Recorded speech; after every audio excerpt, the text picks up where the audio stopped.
it's like to have a career as a realtor, or in the real estate industry, and how I got my license, what all I had to go through to get my license. And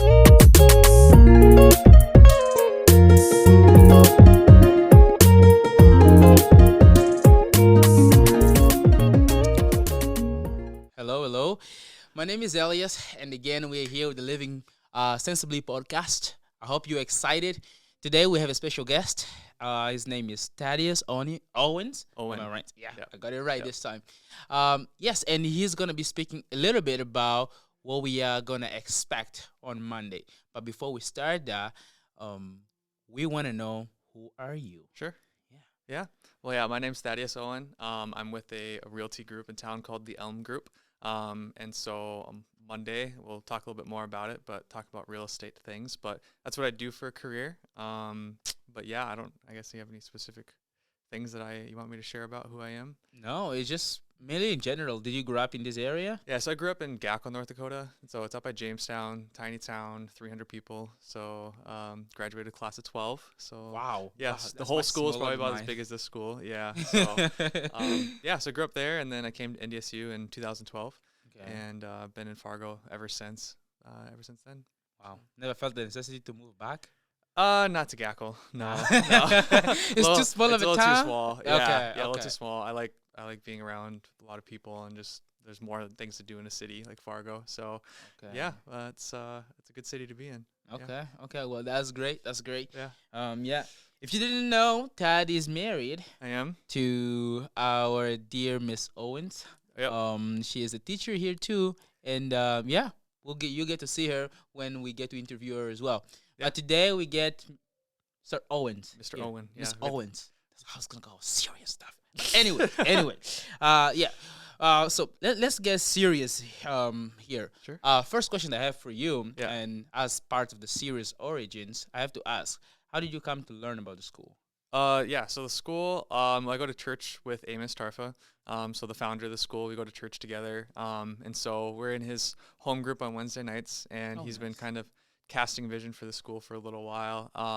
And then he pitched the position to my wife, and she teaches the upper elementary grades here, and some geography classes. So she's my current connection, I guess, to the school, but I know a lot of people here, and so yeah, she teaches that full time, and then I once a week will come in on Wednesdays for about an hour, and then I teach the Phi-Ed portion of the school, I guess. So just about an hour, just get kids active and out and about, getting moving, learn some sports and activities. So that's my current affiliation with the school too. Okay. Yeah. Okay. Well, that's good. That's good. That's really, really good. I myself knew Amos because of the school. Sure. Because through the school, but also through the church, Mm-hmm. and yeah, it has been fun just getting to know him and know how the school is going, get to participate in that. Yeah. That's been awesome. Yeah. One of the things I do have to ask you Mhm. is, what are some of your thoughts on education? Since we are all about education. Sure. Yeah, that's a broad question. So I guess my thoughts on education, things that I'm passionate about in education are teaching things that the students can apply right away. And so my degree in college was physical and health education, so I have an education background as well. A lot of the pull was to that was getting people active, getting people them doing lifelong sports and activities that they can just have that outlet for health and wellness through sports, and then also the health side of it, teaching diet education, and I guess there's a lot of things that come with health, with whole health stuff. So I like the applicable side of where we get to put what we learn into action with that, and that also I guess translates to real estate too, of teaching people big life issues of how to buy a house, how to finance a house. Just the whole process of that. And so that's why I like the school here too, where it really challenges people to, being a STEM school, to just challenge the way you think, and then from that put it into practice, and a lot of discovery-based learning, things like that. So I'm definitely I like the discovery-based learning, and I like how these schools give an outlet for that. And that there's a time and a place. Like Amos loves the science and physics and math and all that stuff, and I don't use any of it, but I love the people that do, and it's really fun to see people passionate like him do it. Yeah. So yeah. Yeah. Wow, that's good. So you spoke about like a practicability of education. Yeah. It needs to be something that people touch and everything. Yeah. And you mentioned something that you're doing right now, which is real estate. Yep. Real estate. How did you discover that passion? Like, did it start in high school, middle school, college, later on in life? How Yeah. did it start? How did you get to real estate? Yeah. Real estate came later in life. And so, yeah, I was graduated with my degrees in physical and health education, and then did a bunch of substitute teaching, paraprofessional work for that for a while. And then I took a little hiatus and did some missions work overseas as well, and educating about other things I'm passionate about in the gospel as well. So there was that side of teaching, and then came back from that and was trying to teach full-time and couldn't get a full-time teaching job, so was just doing the paraprofessional work, and then was just trying to figure out, do I just keep grinding and hope to find a place in the education system, or do I make a career change? And I stumbled into the guy that recruited me to real estate randomly at a coffee shop. We had worked together in college at the YMCA doing some education things there, and he's a former education major as well, and he kind of went through what I was going through. He had just done it a few years before me. And so we just sat over coffee, and he's just like, hey, if you want a career change, I'm hiring somebody to work for me in real estate. He worked at a realtor company in town here, and was going to he's looking for somebody to help him out showing houses. And so then I was just like, oh, that's such a career change. I'm like, I don't know anything about real estate. I have zero background in it, and I don't even know if I want to do that. But he just shared about some just opportunity doing it. And then him coming from education, he's just like, Thad, we're educating people every day. Like, we're educating people on how to make big life decisions, how to steward their finances, how to find a home where they can grow a family or just have fun in college too with our other roommates. So there's just like a lot of life opportunities, and he's like, you're always every day you're having an educational conversation. And so that started me thinking about, okay, I could have that outlet of teaching, I could have that outlet of education in a very serious and awesome, joyful, and sometimes I guess painful if it's a sad reason to move, but just a very emotional filled decision.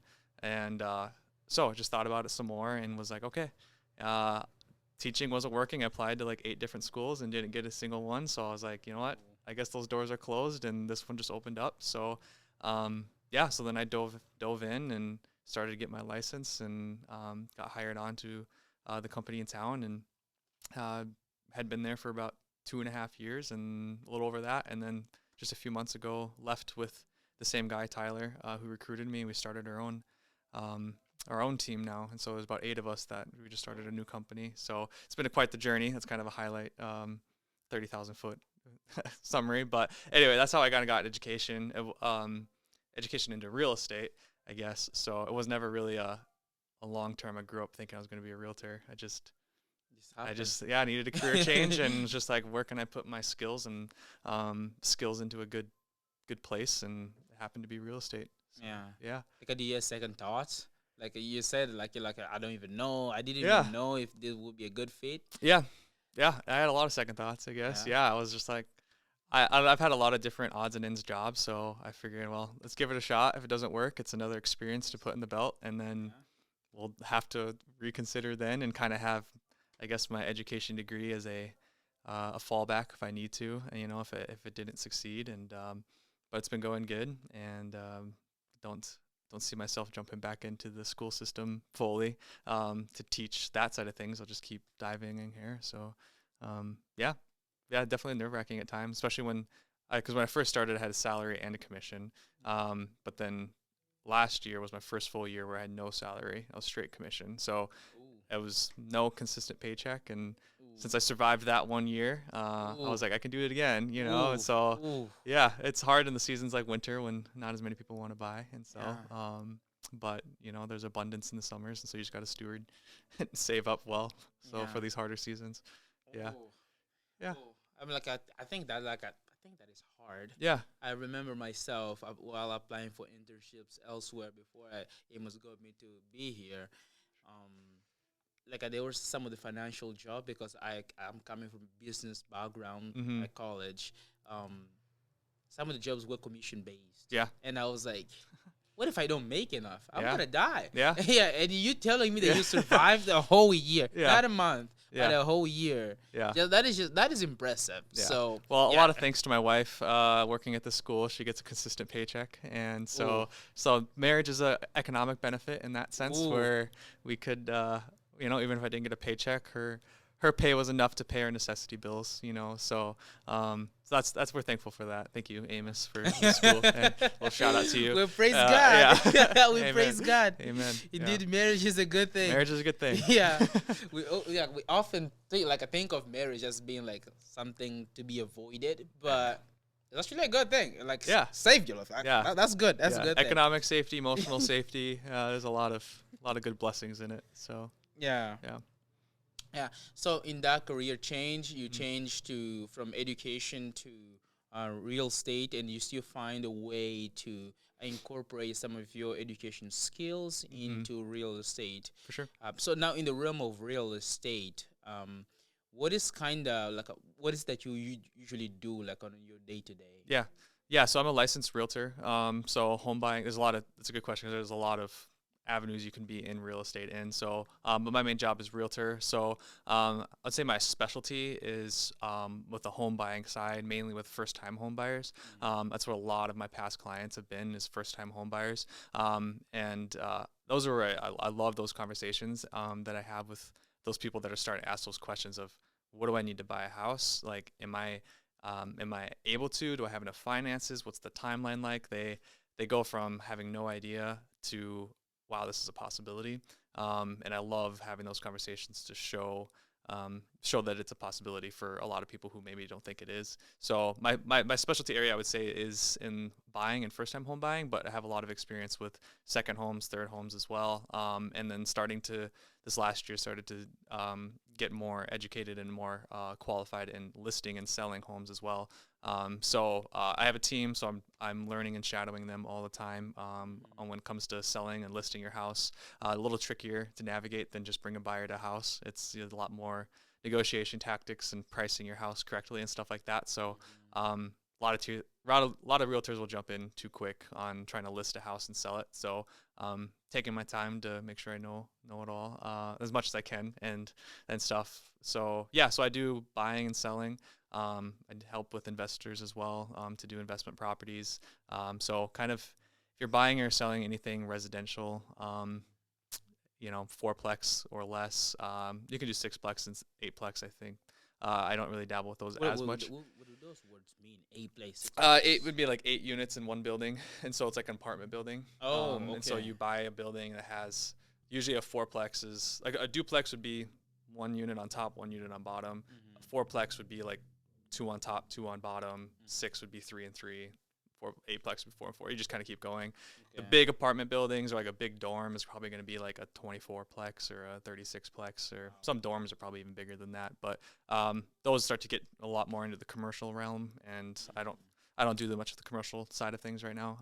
Maybe down the road as I continue my education, but I'm going to specialize in the niche that I have with buyers and sellers of residential family. So. Wow, that's cool. Yeah. What drives you when you're there? Like, what's your mindset like when you get to the desk and you gotta do your job? Like, what drives you? Sure. There's a lot of different factors. I guess the first one is, who can I help? Who's the next person I can help?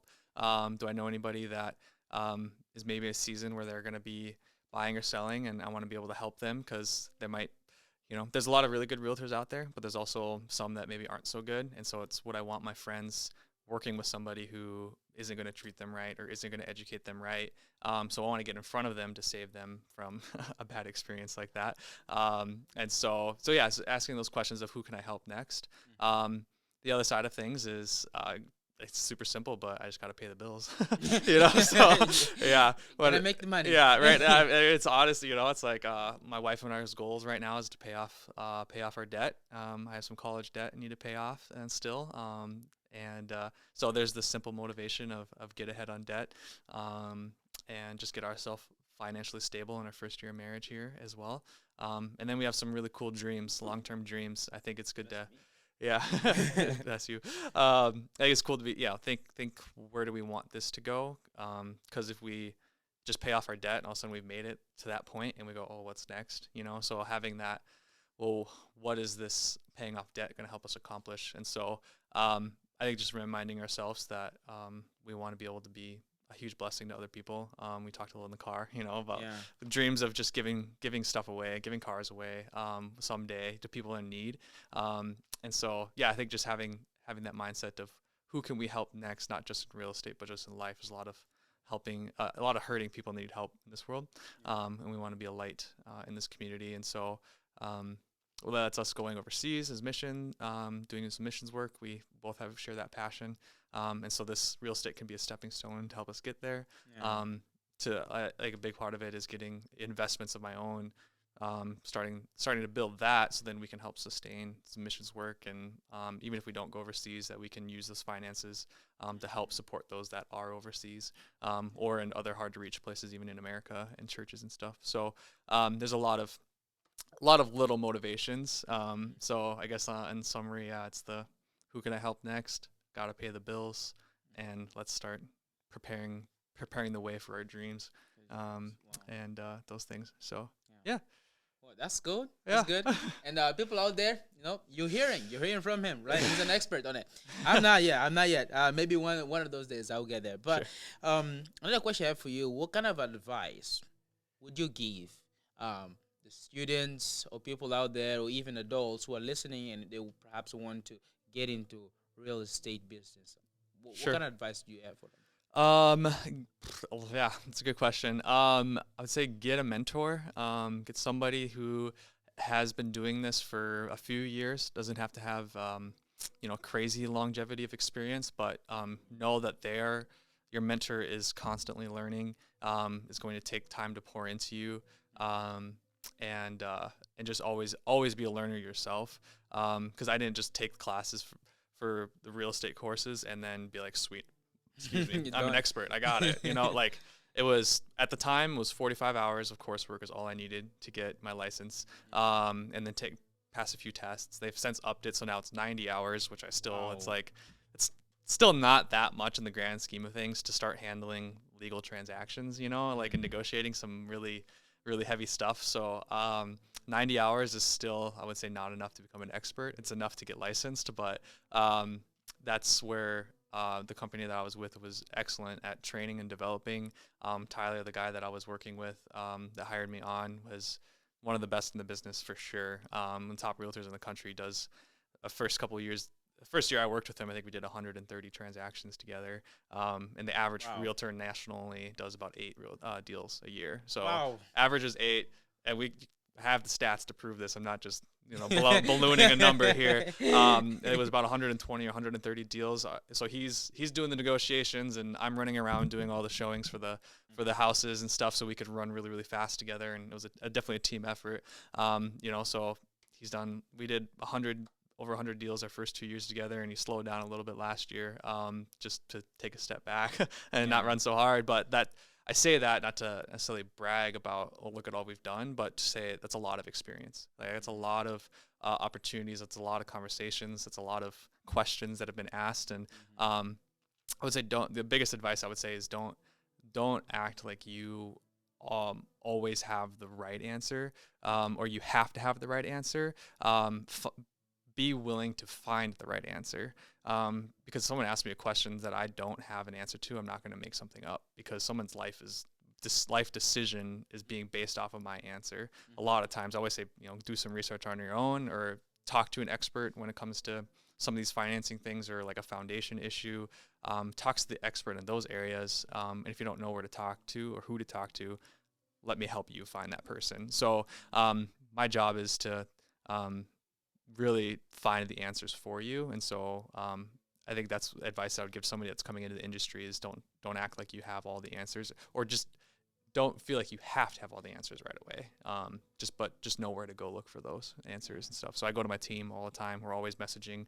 We have a group chat where we're like, hey, has anyone come across this? Can you give me a call? And then we help each other out and stuff like that. So that's kind of my biggest advice. And be patient.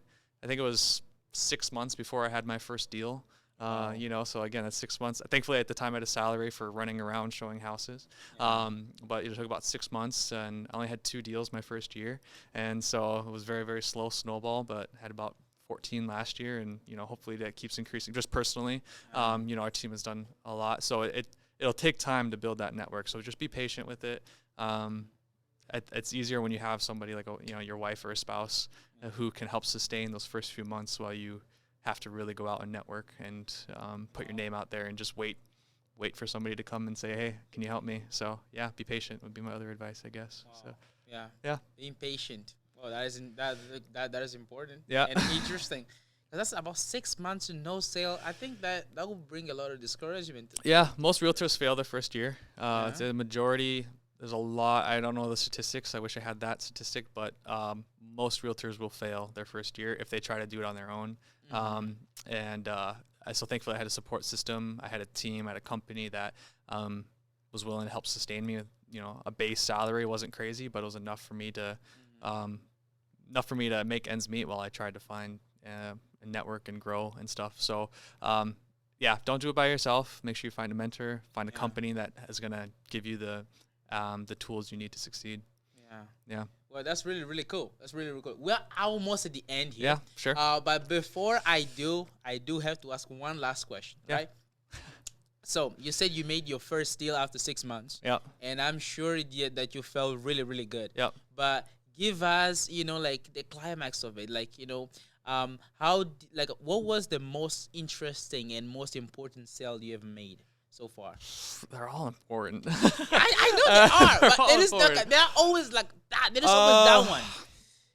I mean, that first one's big. I mean, Yeah. just for me personally to be like, I can do this, you know, Yeah. like I helped it. It was for my good friends too, Austin and Allie, Bettenhausen. Shout out to you guys if you're listening. Nice. So a couple friends, really good friends in my life, but also go to our church. And those conversations I had with Austin multiple times, and just kind of pitching in his ear. He had just gotten married, you know, been married for a little while. I was like, so when are you going to buy a house? You know, just little questions like that.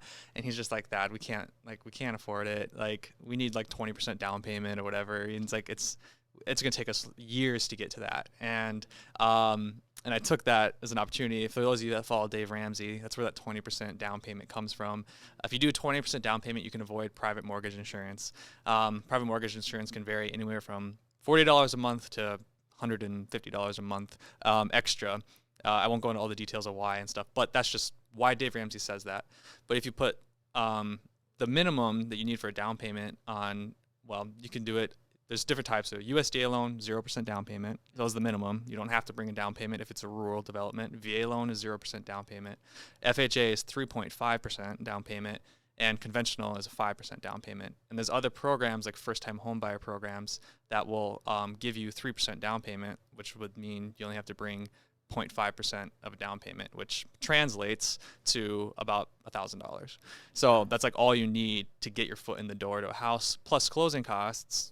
Again, I share all these things just for what his situation was.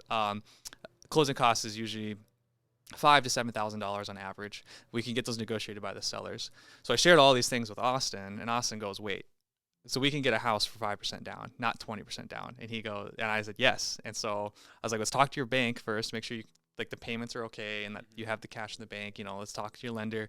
And so he went and talked to his wife, Allie, and they were just like, you're telling me that we can buy a house right now, and because we have this much saved up. And I was like, yes, like, you can buy a house right now. And they hated renting. They were in a lease for 2 years. They hated renting. And so then they were able to find somebody to take over the lease. So they broke their lease. We ended up finding them a house within a month, and then closed in the house. And they're still there to this day. They have kid now, you know, they're raising their family there, and I get to go to their house every Tuesday. We have coffee in the morning together with some guys there. So that was really cool because, again, my first sale, it was somebody who didn't think they could buy and has now bought a house and has started a family, and I get to be in that house that I helped them sell every single week. And yeah, I love that. So shout out to them. Shout out to Austin and Allie. And those are the moments. I have a lot of similar moments like that. You know, Jackson and Kenzie are another example of someone in the church that I've helped. There's a lot of, the church has kept me going in real estate. They're the reason I'm successful in real estate. There's a lot of network there, which has been awesome.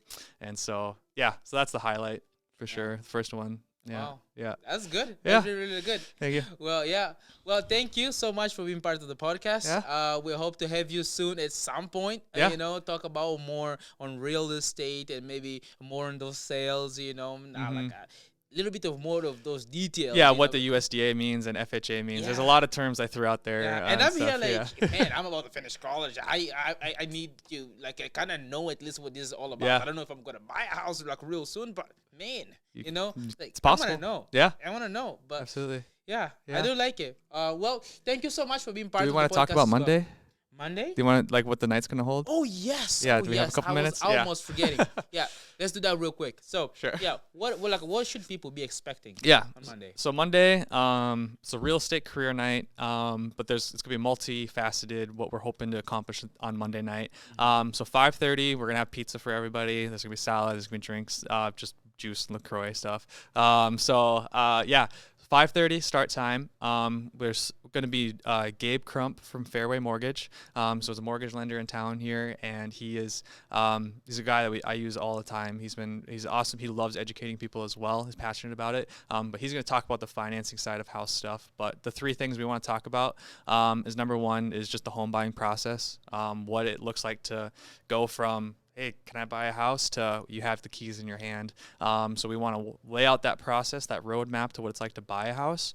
We want to talk about the benefits of home ownership as well. And so if you're graduating high school and you're just like, it's not for me, there's opportunities for sure for students to buy a house when they go into college and then live in there and rent instead of renting out an apartment. But also just other opportunities to start building your future in a house after college for people like you, or later on in life. I know some people have different situations, and their first house they don't buy till they're 40, or maybe they don't ever buy a house. Some people just don't want to deal with home ownership.